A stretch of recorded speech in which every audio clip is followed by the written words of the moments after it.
I kissed my best friend, he proposed, and I said no, then went home with another guy the same night. What have I done? This experience has been haunting me for a year now, and I feel compelled to share it. I attended a boarding school in the United Kingdom, which was quite upscale with plenty of affluent students. Back home, I had always been somewhat well off, perhaps not excessively rich, but we certainly did not face any hardships. In this school environment, however, I felt impoverished. During my second year at the school, when I was 19, I formed a friendship with a guy we will refer to as Jimmy. Initially, we both had crushes on one another, but we never acted on it, causing those feelings to gradually fade. We spent all our time together, and for those who have not experienced boarding school, the friendships formed there are distinctive and deep. We also made an informal pact. Jimmy was quite wealthy, while I survived on 50 to 100 per month, and since I loved cooking, we both disliked the school food. He would pay for groceries, and I would prepare the meals, so we shared dinner in a classroom every night. School eventually concluded, and we all went our separate ways. During the summer break, we had a catch-up call. He was intoxicated, and I was under the influence, and we admitted that we previously had crushes on each other. He expressed his love for me, and I responded in kind. Jimmy was incredibly important to me, and I felt that my affection was genuine. What I failed to recognize was that love does not have to be romantic. It can be platonic and still feel equally intense. We decided that if he got accepted into the London university he was aiming for, we would explore the possibility of dating. Unfortunately, he did not get in, and when I relocated to London, he moved to another city in the UK. After 6 months, he visited London, and we met again. I had truly missed him, and since I was working late, he arranged for an Uber to take me to his hotel room. He mentioned having a king-sized bed, and I could sleep on the other side. My intentions were entirely innocent, and since it had been such a long time since we last saw each other, the thought of anything physical did not enter my mind. In my perspective, we were just two close friends reconnecting after a long separation. We spent the evening catching up, reminiscent of our boarding school days, and eventually fell asleep with him on one side of the bed and me on the other. Nothing occurred. I did not even consider that anything might happen. The following morning, we woke up, and I remained on the edge of the bed, but Jimmy had shifted much closer to me. We chatted for a while, and he inched closer. At one point, he was hovering over me. I panicked. I knew exactly what he was trying to do, and while I had thought previously that we could pursue a romantic relationship, this situation made me feel quite uneasy. I had closed my eyes to avoid confronting his attempt to kiss me, but he would not relent. Here is where I made my biggest mistake. In a moment of desperation to end the situation, I kissed him. Looking back, I genuinely cannot explain why I did it. Jimmy returned to his city that day, leaving me feeling bewildered. He came to visit the following weekend, and the weekend after that, we made a trip to our former boarding school with some of our mutual friends. He paid for the hotel, breakfast, lunch, and dinner. Whenever I glanced at something in a shop, he would insist on purchasing it for me, even though I consistently declined. He did not merely treat me like a princess, he treated me like a goddess. I cherished this time, not because of the gifts, but because Jimmy held immense significance in my life. I truly enjoyed being with him. Strangely, I often imagined a future with him as his wife, but this thought left me feeling confused. I cannot articulate how chaotic my emotions felt. Yet, I gradually realized that my feelings were decidedly not romantic, but I felt too deeply involved to back out. We often discussed our future together, and one day, we even obtained some cheap rings and pretended to be a young married couple as a joke. We talked about getting a cat and discussed me applying to his university since I was taking a gap year at the time, talking about finding an apartment together and living happily ever after. I was wholeheartedly invested in these discussions of an imaginary future. I was living in a fantasy. It was highly conflicting. I truly meant those things, yet I did not love him romantically. I knew that if I backed out now, I would lose him forever. I also understood that I could not maintain this facade any longer. I disliked kissing him. I did not appreciate it when he touched me inappropriately. It felt uncomfortable. Being autistic, I initially convinced myself that I simply disliked the sensory aspect, and I was desperate to keep this man in my life. However, now that I am in a happy relationship, I realize it was not just the sensory issue. I genuinely did not enjoy those actions with him. I came to the conclusion that I was deeply entangled in a regrettable situation. He also recognized that this was challenging and that we likely would not work out. We discussed it repeatedly, acknowledging that this would end with complications arising. He could sense that I did not bedroom love him, and he recognized this as a potential issue for our future. The only aspect that somewhat alleviated the tension was that Jimmy was conversing with another girl at university. He was open about viewing her as a backup, and I had no qualms about helping him pursue her. It was a peculiar dynamic. Both of us seemed to understand that our relationship would not flourish, but we were reluctant to confront the facts. Fast forward, we met one weekend when several of my friends came to visit London. Jimmy did not know any of them and had a tendency to buy his friends. He had considerable wealth, and at our age, people were easily impressed when a 20-year-old casually foots everyone's bill for dinner. This behavior irritated me. I was aware of his intentions. He would pay for things, expecting everyone to follow his lead and decisions simply because he had spent money. Perhaps I was frustrated because it made me realize he had been doing the same with me. Although I consistently rejected his offers to buy me things, he would still insist, and whenever I attempted to contribute, he would refuse to let me. Once, I paid for 2 pints, and he became quite annoyed with me, which prompted me to leave it at that. I like to assert that the money he spent on me was not the motivation for spending time together, nor the reason I continued this longer than I should have, but I cannot deny that it was pleasant. During that weekend when my friends were in London, Jimmy issued me an ultimatum. By the end of it, I needed to decide whether we would pursue dating or if he would turn his focus to the girl at his university. When he first presented this, I already knew what my answer would be. However, I wanted one final weekend with my best friend. I told him I would think it over, and suggested that while my friends were around, we should avoid being overly affectionate in order to maintain a comfortable atmosphere during our group activities. One evening, while my friends stepped out for a smoke, it was just Jimmy and me remaining. He presented me with earrings he had gotten fixed, then cleared his throat and set a box on the table. I cannot recall his exact words, but it was something like, "I saw this when I had your earrings fixed, and I knew it belonged to you. I thought you could make me a really happy guy." In hindsight, I am uncertain if it was a true proposal or more of a promise ring. He did not mention marriage, but he did ask if I would make him the happiest man alive. Nevertheless, it certainly felt like a proposal in some capacity. The ring was stunning. He was entirely correct. It was not the largest or most expensive, but it was perfectly me. I began to sob uncontrollably upon realizing it was sized just right for my ring finger. I expressed that I could not accept it and struggled to articulate my feelings. Even now, I cannot fully describe it, but this was the most heartbreaking moment I have ever experienced.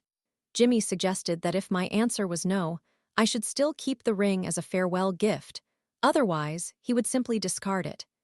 That night we went out, but Jimmy left early to return to the Airbnb, and one of my friends living in London joined me. He invited me back to his place, and since my friend's visit was nearing its end, and we were all quite inebriated, plus he lived conveniently near my workplace for the following morning, I accepted. I genuinely wish my friends had compelled me to return to the Airbnb instead of allowing me to go with my London friend. I wish they had intervened to help me understand what I was doing. The implications were clear. I said no to the ring, yet I went home with another guy that very night. It was the worst decision I could have made. I cannot believe I acted in that way. I have not seen him since that weekend, but I observed on social media that he is now with the girl he considered a backup. I am happy for him, and although the backup label sounds harsh, I do not doubt that he genuinely likes her. I still wear his ring, although not on my left hand, and I continue to wear all the other gifts he bought for me. He crosses my mind every time I do. I miss him deeply and genuinely despise myself for allowing this situation to continue for so long when I recognized early on that my feelings were platonic, especially for going home with my London friend that very night. Certainly, I was under the influence, and it was more convenient to share an Uber to his place, which was closer to my work the next morning, but that is no justification. I did not see it that way at the time. However, the very next morning and ever since, I have considered it a profoundly cruel act. It was not my intention to deepen his wounds, but from an outsider's viewpoint, it undoubtedly appeared to be a significant betrayal. I cannot believe I behaved that way. I have always viewed myself as a principled person, but how could I do that to someone I love, especially when that person loves me back? I have shared this experience with no one but my boyfriend, and it has been incredibly challenging. I genuinely want to apologize, and my boyfriend has encouraged me to do so to Jimmy, but I feel it is inappropriate to reach out after a year, especially now that he has moved on and is in a relationship. I do not believe I deserve forgiveness. I just wish he knew how sincerely sorry I am and how much I loathe myself for what transpired. I seek closure that I fear I do not deserve, as it seems selfish to approach him to apologize. I realize we can never go back to where we were. We will likely never be friends again, nor should we. This experience will forever remain a reminder of my own foolishness and weakness, and perhaps that is my due punishment. Perhaps this is my karma. Story 2. In just a month, we went from digital strangers to soulmates, but I found myself asking her about a toxic ex-tough shoes to fill. Hello. I am a 21-year-old male who has been in a relationship with my girlfriend, who is 20 years old, for about a month. We spent 2 months getting to know each other before officially starting our relationship, so we have been together for roughly 3 months now. I am feeling quite conflicted and hope that the Reddit community can offer me some guidance. In summary, she previously had a very toxic relationship with her ex for 4 years before we got together, and I cannot help but continually think about him and their history, despite knowing that I am a better partner and she is much happier with me. Background. She and her ex dated for approximately 4 years, beginning in their senior year of high school. Based on what she has shared with me, it was a very toxic and emotionally abusive relationship.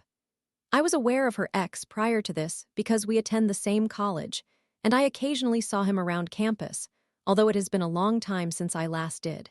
Their breakup was quite public and messy, but they continued to have an on and off relationship for a while afterwards, which is relevant to my situation later. After a few months, I saw her on a dating app, and we ended up matching. We conversed for a couple of days until she realized I knew her ex, and she thought it might be strange to pursue anything further, which I understood. After we stopped talking, a few months later, I noticed her profile on Instagram and decided to follow her. We began talking again for a few days before ceasing contact once more. A month later, when she followed me back, we started talking seriously.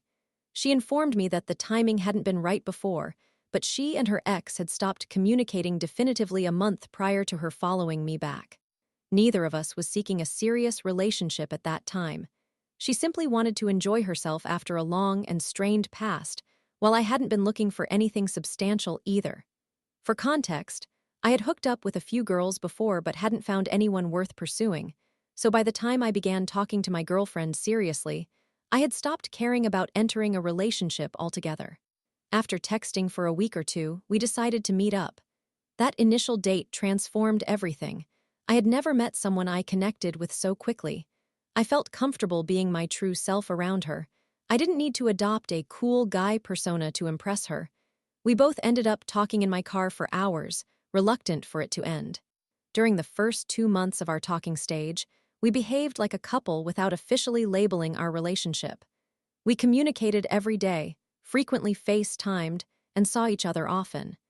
It also helps that we have both maintained a pretty high sex drive, though we each only had one previous partner before meeting. I initially thought I wasn't seeking anything serious, but I quickly realized that I genuinely wanted to be with her. Consequently, I began asking her questions about her past and her ex. What made your relationship so toxic? Am I better than him? How did you feel during it all? Her ex is, quite frankly, a terrible person. He would belittle her, often compared her to other girls, exhibited jealousy over her friendships, and pressured her to sever ties with nearly all of them. He even forced her to wear different clothing, ultimately causing her to lose her sense of identity. She explained that she lost her feelings for him and that their relationship had effectively ended much earlier, but she stayed with him because she had become complacent amid the toxicity.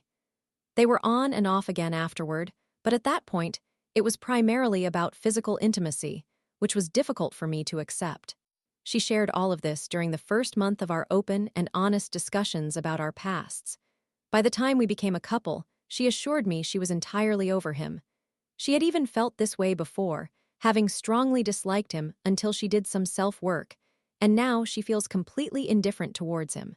He did text her during the first month we were together, but she informed me about it immediately and chose not to respond. She despises reminiscing about her past because of the painful memories it brings. I used to compare myself to him frequently, but she constantly reassured me. What stood out to her was that I was his polar opposite. I opened the car door for her on our first date, which she found impressive, even if it was merely a basic gesture. I am naturally humorous, and she mentioned that she had never laughed so much with anyone before. I have a bit of ADHD, so I typically talk a lot, a tendency I held back with previous partners, but something about her made me open up completely, and we engaged in lively conversation. She appreciates my loud expression of affection towards her.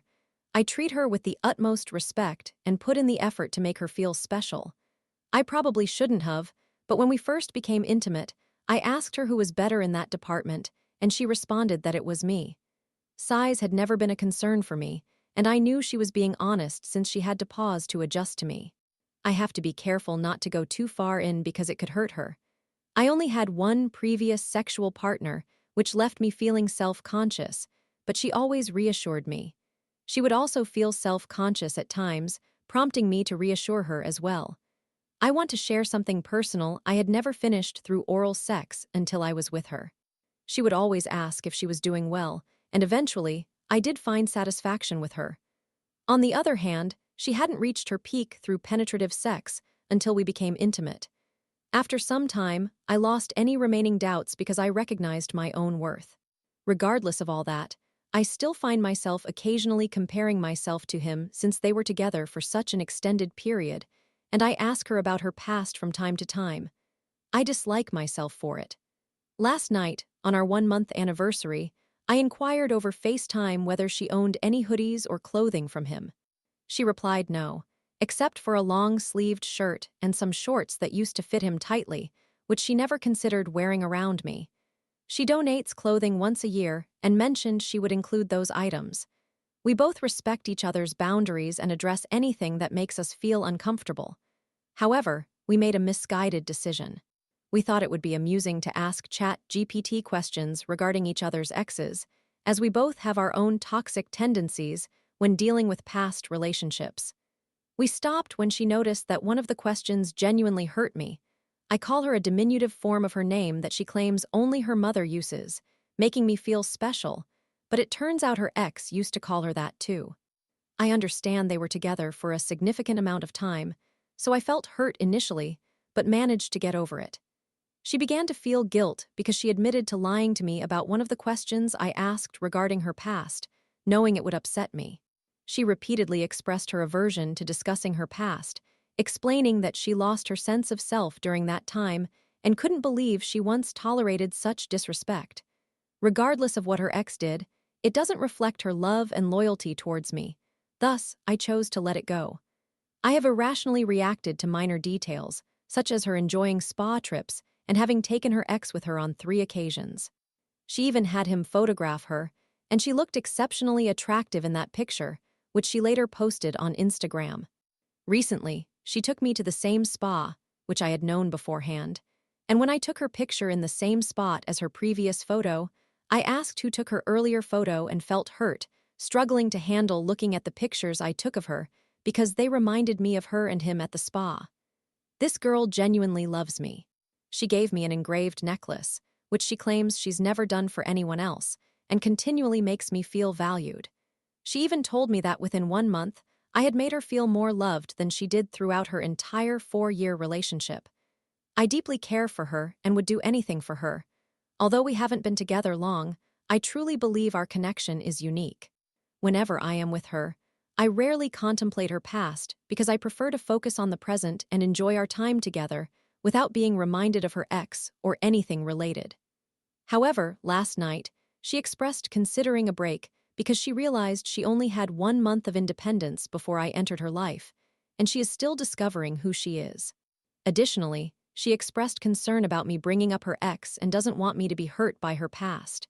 She insists that I deserve someone without such a complicated history, but I told her I found what is better in her. I've never connected with anyone like this before. I've never experienced love like this. Even with our differing religious beliefs, I would go to great lengths for her. She shared that she never believed in this kind of love and thought it was a facade due to her previous experiences. We both fell for each other very deeply. It was she who first exclaimed her love for me in my car, as she jokingly remarked about hating all men before looking at me and exclaiming, "Oh, not you, though. I love you, wait, oh no." I teased her about her slip until I reciprocated because I genuinely felt the same. I apologize for the length of this post. This is my first time sharing something like this, and even while typing everything out, I feel a bit better. I assured her that I wouldn't bring up her past or her ex anymore because she also feels pain revisiting those negative memories. However, how can I fully move past this? Story 3. At 27, I became a single mom with no friends. After a failed marriage and a surprise pregnancy, I feel lost and alone yet still try for my daughter. I am a 27-year-old woman who is single and divorced with a 3-year-old daughter. My life is extremely lonely. I have no friends and have been alone for the majority of my years. Even during my childhood, I visited very few places and made even fewer friendships. My mother, an older single mom, worked long hours, so I spent countless summers playing outside by myself, exploring the woods and riding my bicycle. As I experienced puberty, I became uncomfortable in my own skin, feeling almost dirty. For years, I despised my appearance, and my mother seemed embarrassed by it. I concealed myself in oversized clothing and sweatshirts. My older siblings, a sister who is 14 years my senior and a brother who is 8 years older, worried about my lack of a social life since I never had friends over. This led me to believe that something was wrong with me. As I entered adulthood, forming friendships remained a struggle. People seemed to steer clear of me as if I were contagious, taunting me for my clothing, my teeth, and my short stature. Nevertheless, I attempted to find joy in life. I participated in soccer throughout middle school and ran track. I had fun and got along with my teammates. However, everything changed once I started high school. Growing up, my mother seldom praised our appearances, particularly not her daughters, and I assumed I was just average since boys never showed any interest in me, especially because I lacked nice teeth. At school, I observed other girls dressing attractively, and I yearned to feel beautiful like them. When I began dressing better, my mother, stepfather, and older brother speculated that I must have an interest in boys. This struck me as odd since we were not even allowed to date until we turned 16. If I was dressing nicely to attract boys, why weren't any interested in me? It is now clear to me that I am demisexual and have never truly had a crush on a boy. In 9th grade, I got braces and thought I had made a friend. However, she was merely using me as a placeholder until her actual friend advanced a grade. Gradually, she started to dislike me and made snide remarks. I did not realize at the time that it was because she never genuinely liked me. I had only one other close friend, but her parents treated me poorly during a vacation they invited me to. They mistakenly believed that my family was wealthier than we were and accused my parents of lying. That friend scarcely spoke to me throughout the trip, choosing to stay close to her cousins. I found myself paying for things that I couldn't afford, and eventually, I just wanted to return home. By the time I reached the 12th grade, everything fell apart. My sister kept asking if I identified as gay because I never discussed boys. I became ill and couldn't complete my final track season, leading my coach to deny me my last letter award, which brought me to tears. I was left eating alone at lunch after I made a comment about a girl who continually talked about people. Someone informed her of what I said, and she berated me. The friend I had been a placeholder for had a real friend who liked a guy I found unattractive. He persistently tried to ask me out, and when I turned him down, she took it personally, as if I had insulted her by not being interested in him. At home, my stepfather criticized my clothing, calling me a hoe because of my shorts. My mother confiscated them. I aspired to be a doctor and was accepted into several schools, but I didn't even recognize that as an achievement because we were hardly praised for anything. College marked the first time I had a genuine group of friends, and I was incredibly happy. However, that happiness was fleeting. I developed an interest in a guy in the group, but he turned out to be too immature. At that time, I was not mentally stable. I was diagnosed with obsessive-compulsive disorder at 26, and the relationship quickly deteriorated. Our mutual friends, all of his male acquaintances, turned against me.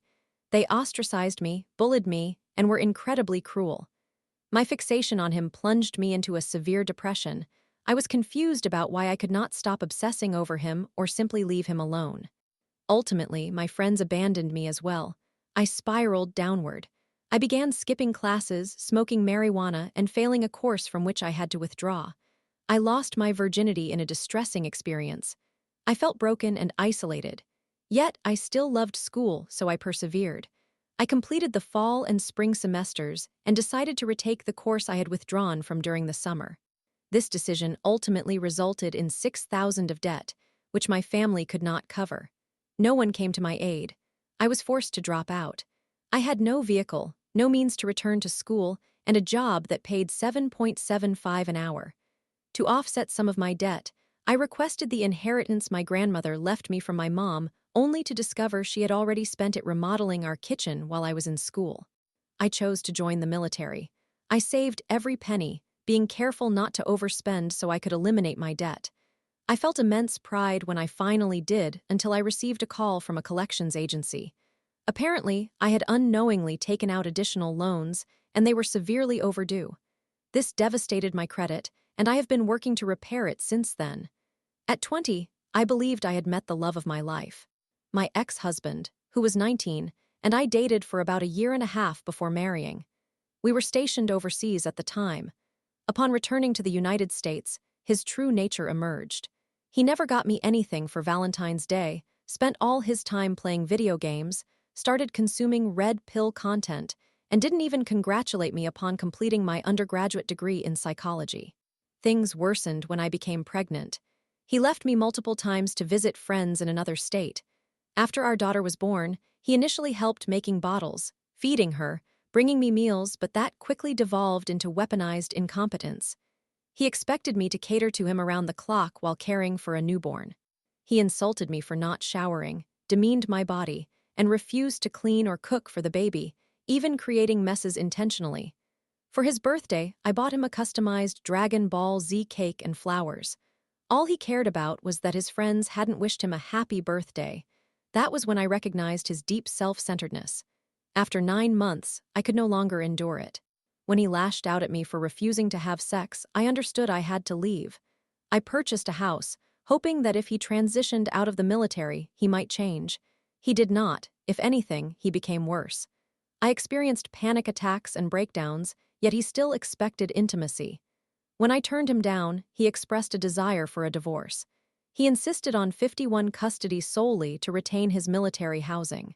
I rejected that. He didn't think I would follow through, but I did. He signed the papers without realizing he was relinquishing his parental rights. I felt relieved he was not a good father anyway. Now, as a single mother with my own home, a car, and a place in graduate school, dating has become nearly impossible. The men I meet either inquire about my financial situation or struggle with insecurity.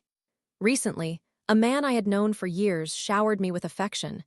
We planned to meet, and everything seemed perfect until I mentioned my book. His tone changed abruptly, and suddenly, he was questioning my income. 2 days after we parted ways, he ghosted me but later told me I was beautiful, intelligent, and funny while suggesting we should see other people and develop our friendship. I was heartbroken and blocked him. Later, I discovered I was pregnant. When I informed him, he initially expressed concern, but when I asked what would happen if I decided to keep it, his true character emerged. He demeaned me as a 2-time baby mama and claimed I would be struggling, just like the mother of his first child. I am not continuing with the pregnancy, and I blocked him on all platforms. I had been making progress with my mental health, and now I feel like a failure. I jeopardized my well-being, and I failed my daughter by not selecting a better father figure. I love my daughter immensely. I prepared all her meals from scratch as an infant, enrolled her in swimming classes since she was 6 months old, and decorated her room beautifully. I do not want her to experience loneliness as I have. I tell her every day that she is beautiful and intelligent. I simply desire one real friend. Every day, I wish I were not alive. I contemplate why I am still here. What am I doing wrong? Story 4. My partner constantly likes inappropriate pictures of women on social media, despite our repeated conversations. It leaves me heartbroken. I am a 21-year-old female, and my partner is a 20-year-old male. I recently completed my Bachelor of Science in nursing, while he is in his final year at community college before transferring to a university. We both reside in the same city. We have been in a relationship for 6 months, which began in late summer. Recently, we have been arguing frequently. I realize that this is typical as we move beyond the honeymoon phase of our relationship, but the topics of our arguments do not feel right to me. Our disputes revolve around only 2 main issues: social media and female friends. I have previously posted about the issue concerning female friends, social media. We have clashed over this topic approximately 6 to 8 times. On one recent occasion, after I ended our relationship over this issue, my friends expressed that they would have expected the same from their partners. He made me feel as though my expectations were unreasonable, claiming that it is not normal and that his female friends would not expect such behavior from their partners. What I expected from him concerning social media was that he would refrain from liking inappropriate pictures on Instagram, such as those featuring scantily clad women or showcasing their bodies. This includes glute workout posts, models from OnlyFans, bikini photos, and videos where women start off in their underwear before getting dressed. Ethika clothing is included in this category because it is still considered underwear. Additionally, I find outfits that are revealing showcasing cleavage or behinds, or pictures of women bending over unacceptable, whether the context is a birthday post or not. I believe I should not have to clarify specific scenarios of what is considered inappropriate to like while in a relationship. If one is aware, they understand what should not be liked on Instagram, particularly given the capability to see which accounts your mutual friends engage with. It becomes exhausting. If he likes a picture that I do not find acceptable, he often claims ignorance and insists he thought I meant only certain types of images, when in reality, it is clear to anyone with common sense what should or should not be liked. A single like among hundreds of others on those posts will not make a difference, and the models will be fine without that validation. Again, my question is, am I being controlling? Recently, he did a purge on his account, unfollowing OnlyFans models and various thirst trap pages that he had been following since middle or high school. He also unfollowed any female acquaintances who post inappropriate images. During our first discussion on this topic, he admitted he should have deleted these accounts long ago, but never felt compelled to do so until he realized his girlfriend was uncomfortable with it. If you have read my previous posts, you would know that he has many female friends, and frankly, some of them post content that I find objectionable, too. He has stated he will not unfollow them, so my compromise was that he should merely refrain from liking their inappropriate photos. Regardless of whether it is a birthday post in a bikini or a photo shoot in lingerie, I urged him not to like such images. His one like will not hold significant weight against the multitude of others they receive. Yet, issues arise when he likes these inappropriate photos, and I notice several instances where he has gone against this compromise. Instagram makes it easy to see what mutual friends have liked, so whether I am specifically checking or casually scrolling through my feed, I frequently come across pictures he liked after promising he would not. In instances involving birthday photos that I deem inappropriate, he insists he is merely liking them for the sake of celebration.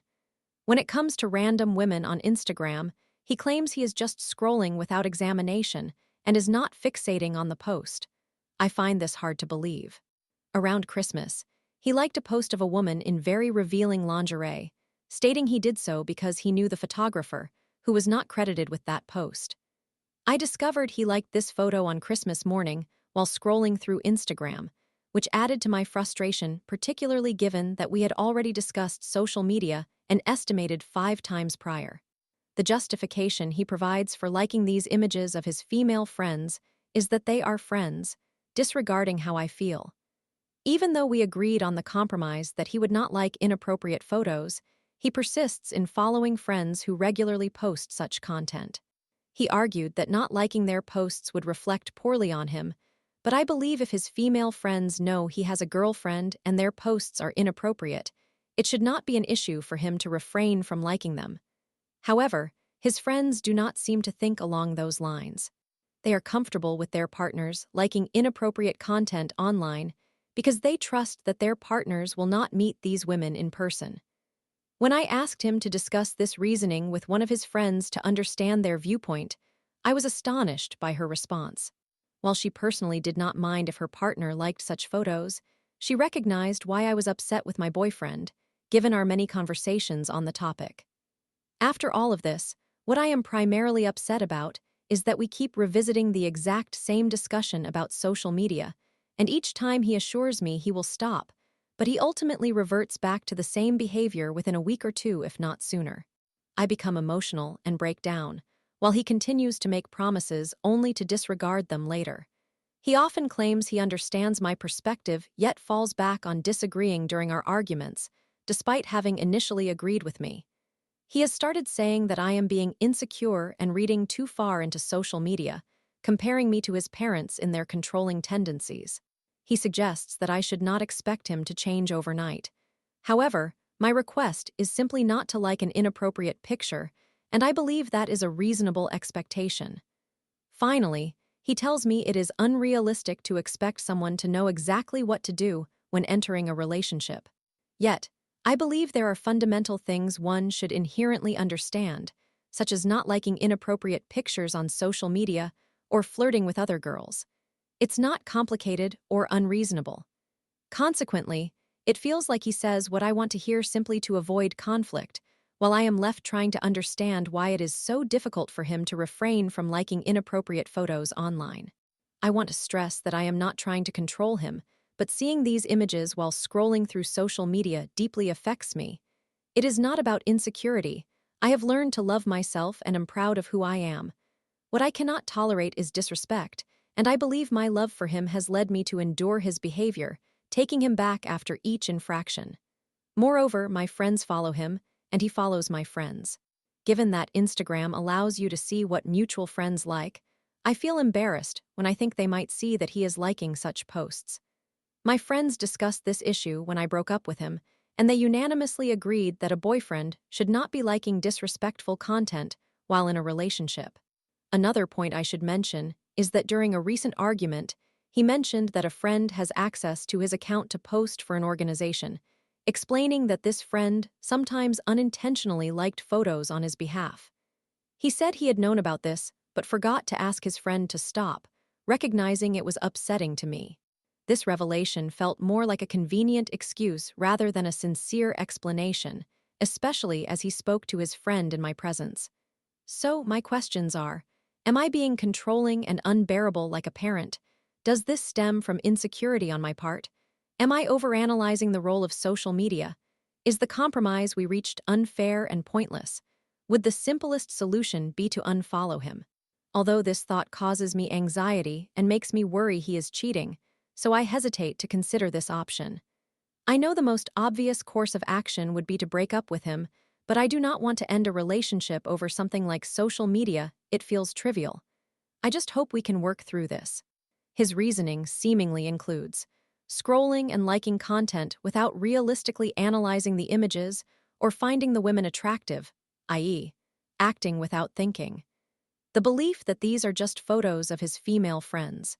His friend having access to his account without being informed that they should not engage with inappropriate content on his behalf. Story 5. Half the class fails the midterm after cheaters copy me. I do not have any issues assisting my classmates. In fact, I truly enjoy it. During my final semester of undergraduate studies, I even provided tutoring to several classmates who required assistance. As a result of my help, they all successfully passed their courses. This account stems from a particularly challenging business information systems course during my time in college. Most students in this class were non-technical business majors, so the new material was completely different from anything we had encountered in previous subjects. Unsurprisingly, many students, including myself, faced difficulties. At this point, I maintained a 4.0 grade point average, although I ultimately graduated with a 3.99. I was committed to putting in maximum effort to uphold my impressive GPA. I began studying diligently, creating my own Quizlet sets, reading the textbook each night, completing assignments a week ahead of schedule, and conducting independent research. After persevering in this class for about a month, I found myself working on an assignment in a designated quiet study area, and that is where our tale truly begins. Several other students from my class were present, all working on the same assignment I was tackling. Their sighs of frustration, irritated murmurs, and pleas for assistance indicated that they were struggling. Having studied intensively for a month, I found the material easier to grasp. When I stood up to fetch some water from the fountain in the hallway, a classmate requested my help. I assured him that I could assist and that I would return shortly. A few minutes later, I came back to an unexpected sight, a group of students who were now busy working away as if they had made significant progress. This was odd, considering they had all been utterly stuck just 2 minutes prior, but nonetheless, my classmate informed me that he had figured it out without my assistance. Now, I am not naive, so it was apparent that the 5 individuals in the room had likely copied my work from my computer while I was away. This was a scummy move, to say the least. As it turned out, no one in class asked for help over the next couple of days. Whoever had taken my work had disseminated it to the majority of the class. This was another scummy act. While I do enjoy being helpful, I detest being taken advantage of, so I devised a plan to retaliate against those who had stolen my work. It didn't take long to strategize and implement my scheme. Here's how things unfolded. 1. I altered one of my answers on the subsequent assignment by multiplying by 1. Thus, 1,500 became 1,500 on that particular question. 2. The following week, I left my computer in the same spot as before and went to get water, repeating the same procedure. 75 of my 40 classmates submitted 1,500 as the answer to question 3, which was certainly incorrect. 3. I committed myself to studying intensely for the midterm. Our professor specified that he would not adjust the weight of the exam. Essentially, your score 50 for a test worth 60 points, so a score of 40 would translate to 80 instead of 67, if anyone performed particularly well. Given the difficulty of this course, no one anticipated high scores, leading my classmates to believe that the test weighting would be adjusted. My goal was to undermine the curve, even though it wasn't technically a curve, and prevent everyone from receiving the adjusted weight by achieving a sufficiently high score. 4. I teamed up with a fellow student who had not copied my work, and together we aimed to score high enough to ensure our professor could not adjust the midterm weight. Here is how everything transpired. No one who had plagiarized from me noticed that the answer was incorrect. Every single person submitted the wrong answer for question 3. This next development surprised me. My classmates began asserting that the class was unjust, overly complicated, or manipulated, and they voiced their complaints to our professor. One day after class, I had the following conversation since I was the last student to leave the classroom. Professor, do you find this class too difficult? Me. To be honest, this class is challenging, but if people dedicated as much time to studying as they do to complaining, they would be just fine. They really need to focus on their work. Professor, I had the same impression. Me. Deciding in the moment on my next move, I also happened to know that many in the class incorrectly copied my work on the last assignment. Question 3 should reflect a net income of 1,500, not a net loss of 1,500. Initially, I provided the wrong answer. Everyone copied my response, and then I corrected it later. It seems reasonable to conclude that anyone who submitted 1,500 as the answer cheated off my erroneous work. Professor, I suspected they were all copying, but I was unaware that you were the source. Regardless, thank you for your honesty and commitment to the class. I did not engage in academic dishonesty, so I cannot speak to the consequences for those who did. Depending on the situation, they would likely receive a 0 for the assignment or a plagiarism citation, so they faced one of those outcomes. Fast forward to the day of the exam, and I felt prepared. Knowing that most of the students were business majors, they needed a score of 70 to pass this mandatory course. Impacting their performance on the midterm would significantly affect their grades.